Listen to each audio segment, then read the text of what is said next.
వాక్యాన్ని మనం చదువుకుందాం. యోహాను సువార్త 17వ అధ్యాయము 11వ వాక్యాన్ని ఒకసారి చదువుకుందాం. 17వ అధ్యాయము 11వ వాక్యం. నేనికను లోకములో ఉండను, కానీ వీరు లోకములో ఉన్నారు. నేను నీ యొద్దకు వచ్చుచున్నాను. పరిశుద్ధుడివైన తండ్రి, మనము ఏకమై ఉన్నలాగున వారును ఏకమైండునట్లు నీవు నాకు అనుగ్రహించిన నీ నామమందు వారిని కాపాడుము. ఇక్కడ మనం చదువుతున్న వాక్యంలో నేను ఇకను లోకములో ఉండను కానీ మీరు లోకములో ఉన్నారు. యేసు ప్రభు చెప్తున్న మాటలు. నేను ఇకను లోకంలో ఉండను అంటే ఏంటి? నేను పరలోకానికి వెళ్తున్నాను. ఏమన్నాడు ఆయన? నేను పరలోకానికి వెళ్ళిపోతున్నాను, మీరు ఇంకా లోకంలో ఉన్నారు, మీరు పరలోకానికి రావాలి. కాబట్టి ఆయన ఏమని చెప్తున్నాడు? నేను ఇంకనూ లోకంలో ఉండను కానీ మీరు లోకంలో ఉన్నారు.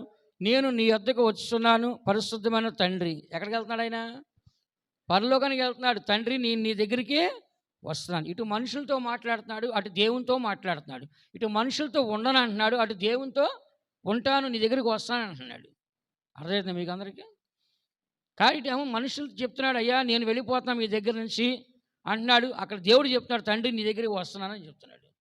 కాబట్టి ఇక్కడ తండ్రి నీ వద్దకు వచ్చున్నాను పరిశుద్ధమైన తండ్రి, మనం ఏకమై ఉన్నలాగున వారిని ఏకమై ఉండినట్లు నీవు నాకు అనుగ్రహించిన నీ నామమందు వారిని కాపాడము. అంటే ఏంటి? ఆయన ఈ లోకంలో ఉన్నాడు, ఈ లోకంలో జీవించాడు. ఈ లోకం నుంచి వెళ్ళిపోయేటప్పుడు తండ్రి నీ దగ్గర నేను వచ్చేస్తాను, కానీ వీళ్ళందరూ ఈ లోకంలో ఉన్నారు కాబట్టి వీళ్ళని ఏం చేయాలి? కాపాడండి. ఎవరిని కాపాడాలి? మనందరినీ కాపాడమని యేసుప్రభు ఏం చేస్తాడు? ప్రార్థన చేస్తాడు. ఎవరికి? తండ్రి చెప్తున్నాడు, ప్రభా నేనంతా నీ కొరకు జీవించాను, వాళ్ళు కూడా నీ కొరకు జీవించాలి, వాళ్ళు పరలోకానికి రావాలి. కాబట్టి నువ్వేం చేయాలంటే వాళ్ళని కాపాడాలి. అయితే ఏం చెప్తున్నాడు? పరిశుద్ధుడైన తండ్రి, మనము ఏకమై ఉన్నాము. ఇక్కడ చూడండి, తండ్రి పరిశుద్ధుడై ఉన్నాడు, పరిశుద్ధమైన తండ్రితో యేసుప్రభు ఏకమై ఉన్నాడు. అంటే ఏంటి? తండ్రి పరిశుద్ధుడు, యేసుప్రభు ఆయనది ఏకమైనాడు. యేసుప్రభు ఏకమైనా అంటే ఈయన ఎలా ఉండాలి? పరిశుద్ధుడిగా ఉండాలి. చెప్పండి అందరూ. తండ్రి దేవుడు పరిశుద్ధుడిగా ఉన్నాడు, తండ్రితో కుమారుడు ఏకమయ్యాడంటే కుమారుడు ఎలా ఉండాలి? పరిశుద్ధంగా ఉంటేనే ఏకమవుతారు. పరిశుద్ధంగా లేకపోతే ఏకమవుతారా? ఏకమవరు. అలాగనే ఇక్కడ చదువుతున్న సబ్జెక్ట్ ఏంటంటే, దేవుడితో మనం ఏకమైపోయి దేవునిలో కలిసిపోవాలి అంటే కనుక మనం కూడా ఎలా ఉండాలంటే పరిశుద్ధులుగా ఉండాలి. చెప్పండి అందరూ. లోకంలో చూడండి, ఋషులుగాను సన్యాసులుగాను అరణ్యాలకు పోయి నదులకు పోయి అక్కడే ఉండిపోతారు. ఇంకా అలాగ దేవుళ్ళు అయిపోవాలని. ఎలాగా? అలా ఉండిపోవాలి, దేవుళ్ళు అయిపోవాలంటారు. కాబట్టి ఇక్కడ చదువుతున్న వాక్యంలో దేవునితో ఏకమైపోవాలంటే మనలో ఏముండాలి? పరిశుద్ధత. చెప్పండి అందరూ. మన మాటల్లో పరిశుద్ధత, మన క్రియల్లో పరిశుద్ధత, మన ప్రవక్తల్లో పరిశుద్ధత, మన నడవడిలో పరిశుద్ధత, మన ఆలోచనలో పరిశుద్ధత, మన స్వభావంలో పరిశుద్ధత, సమస్తములో మనకి ఏముండాలి? పరిశుద్ధత ఉండాలి. సమస్తములో మనకు పరిశుద్ధత ఉంటేనే దేవునితో ఏకమవుతాం. లేదు, మన పరిశుద్ధత లేదు అంటే ఆయనతో ఏకమవుతామా? ఏకం అవ్వలేము. వింటారా? అర్థమవుతుందా? దేవునితో మనం కలవాలంటే దేవుడు ఎలా ఉన్నాడు? పరిశుద్ధుడిగా ఉన్నాడు. ఆయన పరిశుద్ధుడు కాబట్టి మనం ఆయనతో ఏకం అవ్వాలంటే మనం ఎలా ఉండాలి? పరిశుద్ధులుగా ఉండాలి. లేవి కాండము 11వ అధ్యాయం 44వ వాక్యం. లేవి కాండం 11:44 మీరు చదివితే, లేవి కాండం 11:44 చూడమ్మా. నేను మీ దేవుడనైన యెహోవాను, నేను పరిశుద్ధుడను కనుక, నేను పరిశుద్ధుడిని కనుక మీరు పరిశుద్ధులైండునట్లు, మీరును పరిశుద్ధులైనట్లు మిమ్మును మీరు పరిశుద్ధపరచుకొనవలెను. చూసారా? నేను పరిశుద్ధులైనట్లుగా మీరు పరిశుద్ధులగినట్లు మిమ్మల్ని మీరు ఏం చేయాలంట? పరిశుద్ధపరచుకోండి. ఇప్పుడు మనం దేనికి వచ్చాం చెప్పండి? ఇక్కడికి పరిశుద్ధపరచుకోవడానికి వచ్చాం. మనం మన మనసును పరిశుద్ధపరచుకోవడానికి, మన శరీరాన్ని పరిశుద్ధపరచుకోవడానికి, మన హృదయాన్ని పరిశుద్ధపరచుకోవడానికి, మన ఆలోచనలు పరిశుద్ధపరచుకోవడానికి, మన స్వభావాన్ని పరిశుద్ధపరచుకోవడానికి, మన మాటలను పరిశుద్ధపరచుకోవడానికి, సమస్తము కూడా ఏం చేయాలంటే మనము పరిశుద్ధంగా మార్చుకోవడానికి మనము వచ్చినాము. దేవుడు ఏమన్నాడు? నేను పరిశుద్ధుణ్ణి అంటే నేను ఎలాగున్నాను మీరు కూడా అలాగే ఉండాలంటే ఎలా ఉండాలి? పరిశుద్ధంగా ఉండాలి. దేవుళ్ళో పాపం ఉందండి. దేవుళ్ళో పాపం బైబిల్ ఏం చెప్తుంది? పాపము చేసేవాడు దేవుని చూసినవాడు కాదు, ఎరిగినవాడు కాదంట. అంటే ఏంటి? పాపం చేసే మనిషి పాపంలో ఉన్న మనిషి దేవుని చూడడానికి అవకాశం లేదు. కానీ ఆయనతో ఏకమైపోవాలంటే పరిశుద్ధంగా ఉంటేనే. పరిశుద్ధం లేకపోతే ఆయన ముఖాన్ని మనం చూడలేము. ఆయన ముఖ దర్శనం మనం చూడలేము. కాబట్టి ఒక సాధారణంగా దేవుని ముఖాన్ని మనం చూడలేకపోతే, పరిశుద్ధత లేనప్పుడు మరి దేవునితో మనం ఏకమవ్వగలమా? ఏకమవ్వలేం. దేవునితో ఏకమై ఉండాలంటే మనం చదివిన వాక్య ప్రకారంగా యోహాను సువార్త 17వ అధ్యాయం 11వ వాక్యంలో పరిశుద్ధమైన తండ్రి మనము ఏకమై ఉన్నలాగన వారు కూడా మనతో ఏకమై ఉండాలి, వాళ్ళు నువ్వు కాపాడండి అని చెప్తాడు. అంటే దాని అర్థం ఏంటి? వాళ్ళిద్దరూ ఏకమైపోయారు, ఇంకా మనం ఏకం అవ్వలేదు. తండ్రి కుమారుడు పరలోక రాజ్యంలో కలిసి ఉన్నారు. ఇప్పుడు మనం కూడా అక్కడికి వెళ్ళాలంటే మనకి ఏం కావాలి? పరిశుద్ధత కావాలి. చెప్పండి అందరూ, ఏం కావాలంట? పరిశుద్ధత. దేవుడు పరిశుద్ధుడు కనుక పరలోకానికి వెళ్ళాలంటే మనలో ఉండాలి, పరిశుద్ధత ఉండాలి. ఆయన ఏమన్నాడు? నేను పరిశుద్ధుని కనుక మీరు కూడా ఏం చేయాలంట? పరిశుద్ధులయ్యే ఉండండి. కాబట్టి దేవుడికి ఇష్టమైనది ఏంటంటే పరిశుద్ధత అంట. ఏమంట? దేవునికి ఇష్టమైంది ఏమంట? పరిశుద్ధత. చూడండి 93వ కీర్తన 5వ వాక్యం.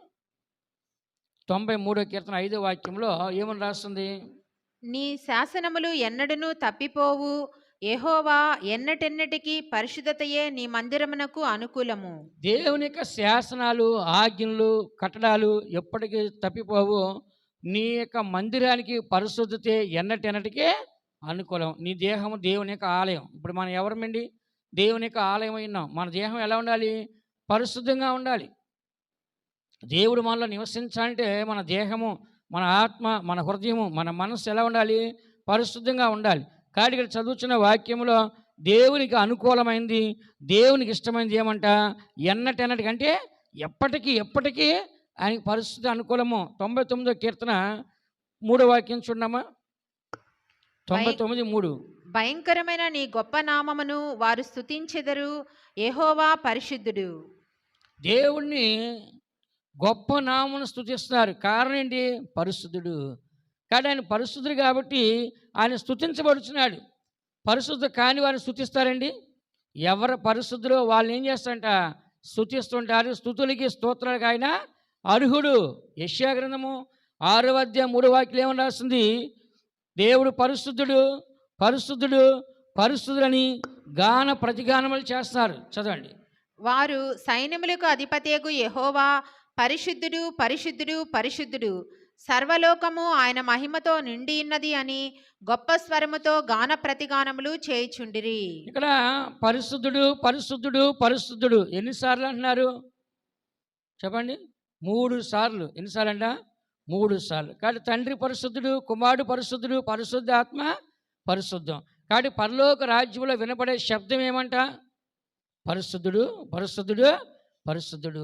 దేవుని స్తుతించండి, స్తుతించండి, స్తుతించండి. ఈ 2 శబ్దాలు వినపడతాయి. పరిశుద్ధుడు, పరిశుద్ధుడు, లేకుంటే స్తుతించుడి, స్తుతించుడి, స్తుతించుడి.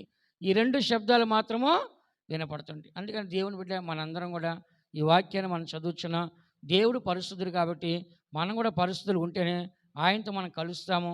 దేవుడు పరిశుద్ధుడు కాబట్టి మనం పరిశుద్ధులు లేకపోతే ఆయనతో మనం కలవడానికి వీలు కానే కాదు. దేవునితో ఏకం అవ్వాలంటే, మమేకం అవ్వాలంటే కనుక పరిశుద్ధమైన మనస్సు, పరిశుద్ధమైన ఆత్మ, పరిశుద్ధమైన హృదయము, పరిశుద్ధమైన శరీరం ఉంటేనే దేవుడితో మనము కలుస్తాం. కానీ పరిశుద్ధత లేకుండా దేవునితో కలవలేము.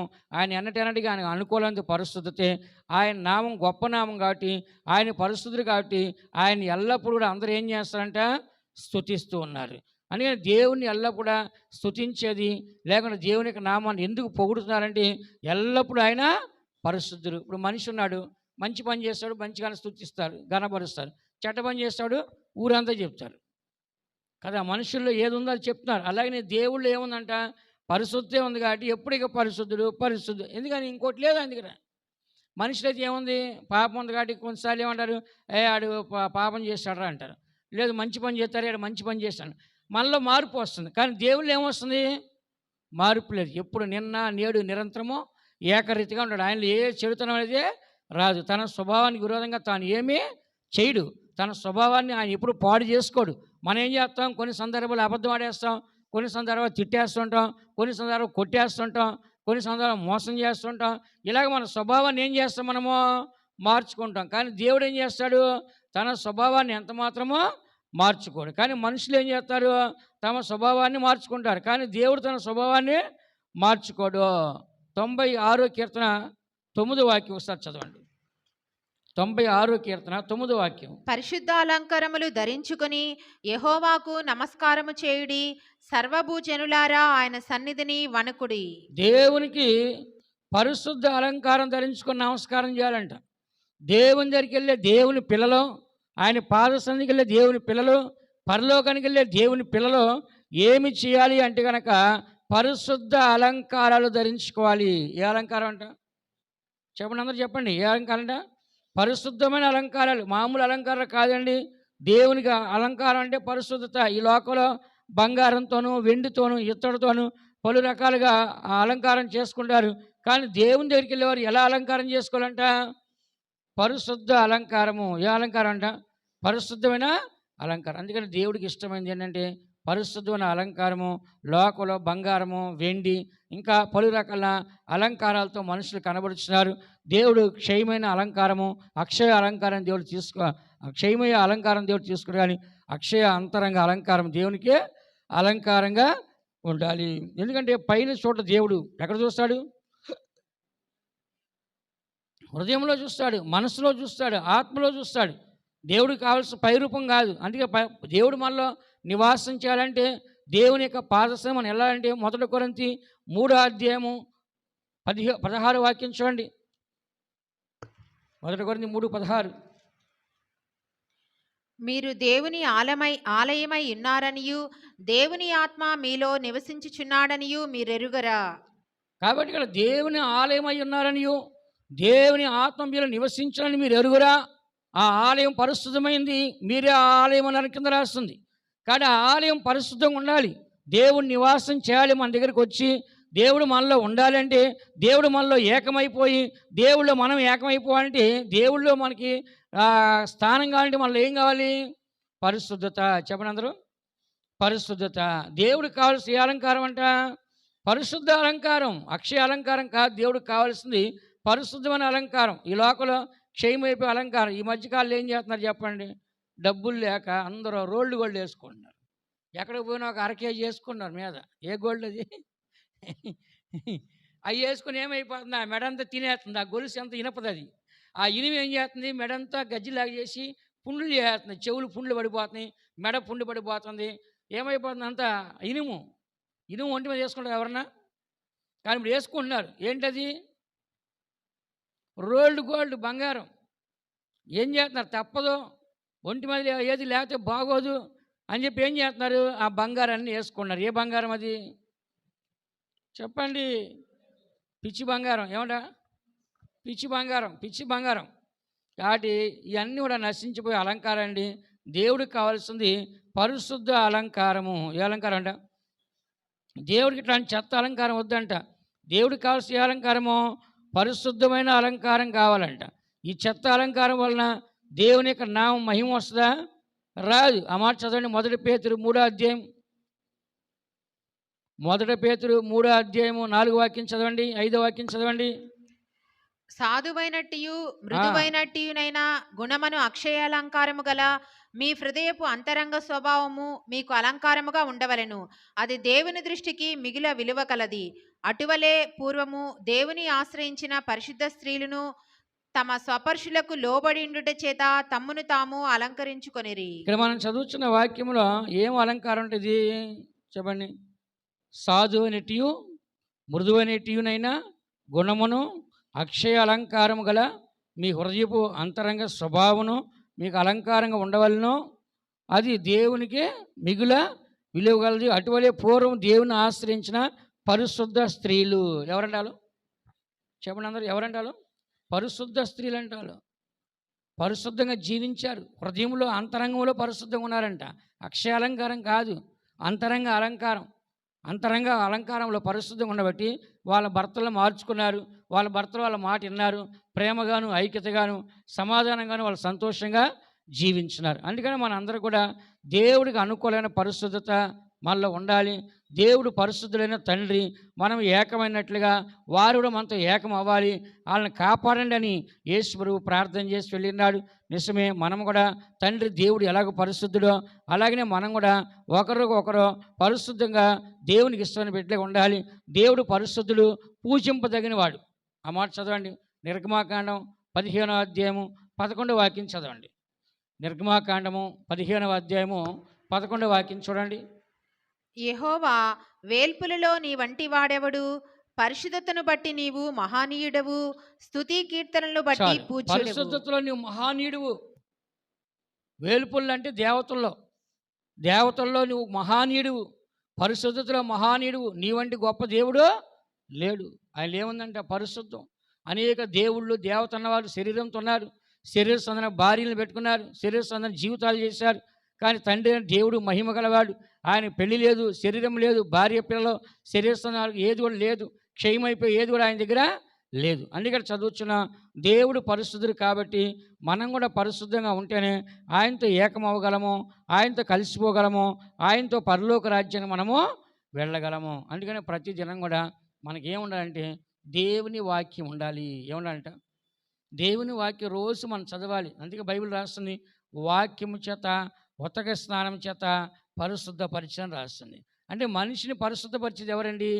దేవుని యొక్క వాక్యం. వాక్యం చదివినప్పుడు మంచి ఏదో చెడేదో, ఏది చేయాలో ఏది చేయకూడదో మనకు బయలుపరిచేది ఎవరో?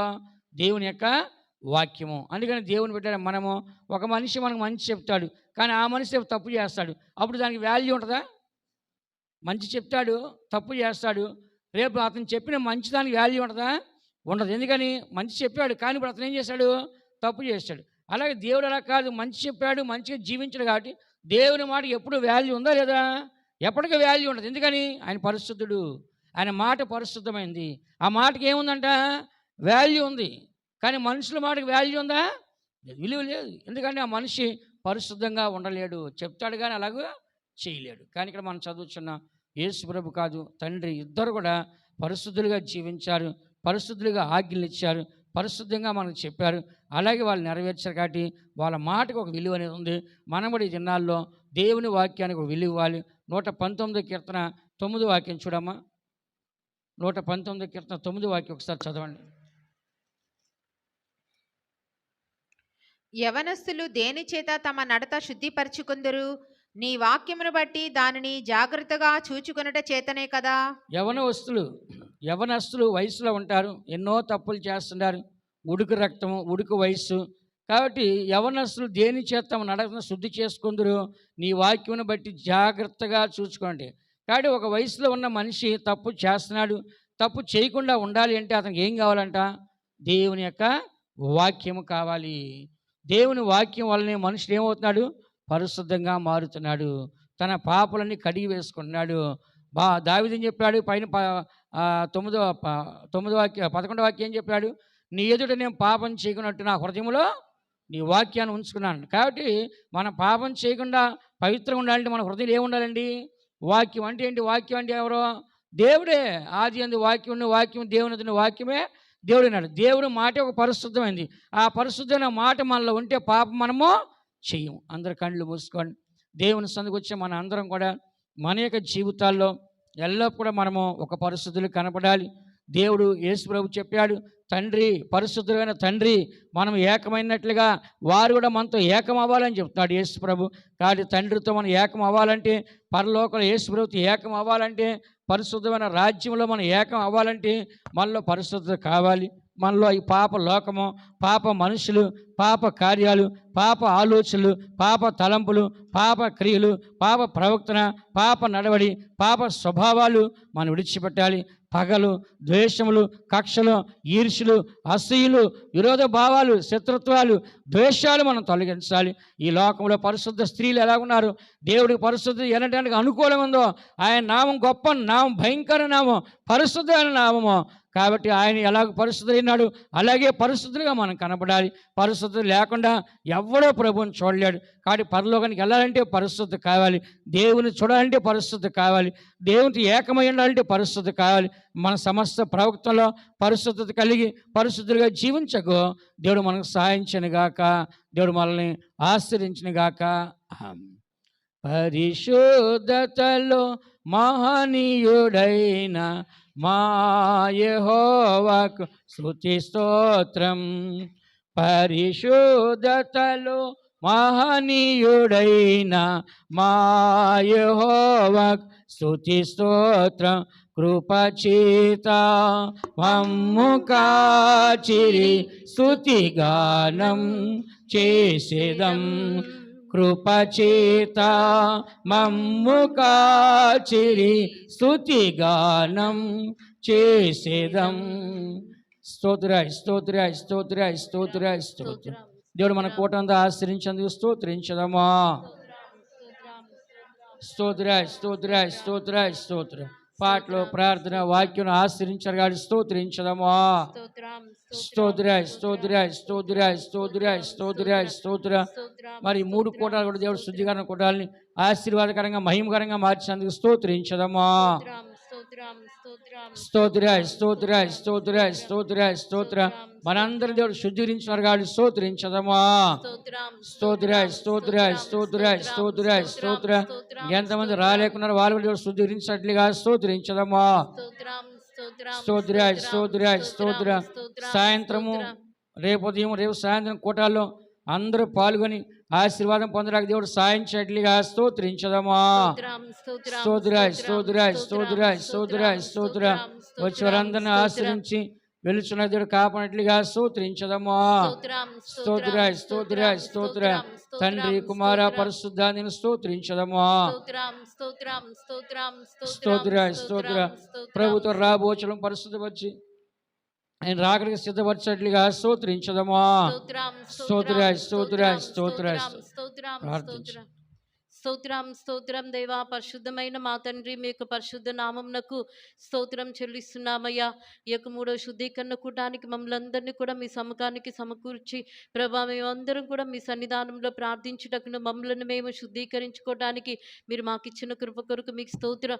అవును తండ్రి, ఈ యొక్క దినాల్లో మా యొక్క చిత్తమును మేము చేయకుండా నీ యొక్క చిత్తం మాత్రమే చేసే కృపను మీరు మాకు అనుగ్రహించండి ప్రభా. మా యొక్క ఇష్టంను మేము నెరవేర్చకుండా మీ యొక్క ఇష్టంను మేము నెరవేర్చడానికి ప్రభా ఈ దినాల్లో మీరు మా కృపను అనుగ్రహించమని వేడుకొంచున్న మీ యొక్క చిత్తానుసారమైన జీవితమును మీకు ఇష్టానుసారమైనటువంటి జీవితాన్ని చేయడానికి మీరు మా కృప దయచేయండి. అధికముగా ఈ లోకంలో ప్రభా మేము నిన్ను మాత్రమే ప్రేమించేటువంటి కృపను మీరు మాకు అనుగ్రహించమని వేడుకొంచున్న. అవును తండ్రి, మేము నిన్ను ప్రేమించినప్పుడు మీ యొక్క పరిశుద్ధతను మీరు మాకు అనుగ్రహిస్తున్నారు అని సెలవిచ్చి ఉన్నారయ్యా. మీరు పరిశుద్ధుడైన దేవుడిగా మీరున్నారు తండ్రి. మేము కూడా అటువంటి పరిశుద్ధతను పొందుకోవడానికి మా యొక్క ప్రాణాత్మ దేహంలో మేము పరిశుద్ధత కలిగిన వారముగా జీవించడానికి ఎల్లప్పుడూ నిన్ను స్తుతించే కృపను మీరు మాకు అనుగ్రహించమని వేడుకొంచున్నాం. యేసయ్యా మీకు స్తోత్రం తండ్రి. అయా మీరు మాటలోను పవిత్రతలోను ప్రభా మీరు మహనీయుడై ఉన్నారు, పరిశుద్ధుడై ఉన్నారు. మేమును కూడా ప్రభా మా యొక్క ప్రతి ప్రవర్తనలో పరిశుద్ధత కలిగిన వారముగా జీవించే కృపను ఈ దినాల్లో మీరు మాకు అనుగ్రహించమని వేడుకొంచున్నాం. మమ్మల్ని మీ చేతికి సమర్పిస్తున్నామయ్యా. మీరే మమ్మల్ని సంపూర్ణంగా పరిశుద్ధపరిచి పవిత్రపరిచి మీ మహిమగల రాకడకు సిద్ధపరచండి. ఇంకను జరగబోచున్నటువంటి యొక్క చివరి ప్రభా యేసయ్య శుద్ధీకరణ కూటానికి జనులందరినీ తీసుకొని వచ్చి సంపూర్ణమైనటువంటి పరిశుద్ధతను పొందుకొని నీ మహిమగల రాకడలో పరిశుద్ధుడైన దేవుణ్ణి చూసే ధన్యతను మాకు అనుగ్రహించమని యేసయ్య పరిశుద్ధ నామం అడిగి వేడుకొంచున్నాను తండ్రి. ఆమేన్. మన ప్రభుని యేసుక్రీస్తు కృపయు తండ్రి దేవుని యొక్క ప్రేమయు పరిశుద్ధాత్మక సహవాసం మనకి పరిస్థితులకి ప్రభు రాకడ వరకు తోడేయండి గాక. హల్లెలూయా హల్లెలూయా హల్లెలూయా. అందరికీ స్తోత్రం స్తోత్రం. Praise Lord. సాయంత్రం 6:30కి 6:30 అందరూ రండి. ఎవరు నిర్లక్ష్యం చేయొద్దు. ఇంకా ప్రభు రాకడ సమీపిస్తుంది. మనం ఎప్పుడు కూడా సిద్ధంగా ఉండాలి. మళ్ళీ రేపు ఉదయం 9:30 ఆరాధన, రేపు సాయంత్రం 9 గంటలకు ఆరాధన. అందరూ వచ్చి కోటాలో పాల్గొనండి. స్తోత్రం.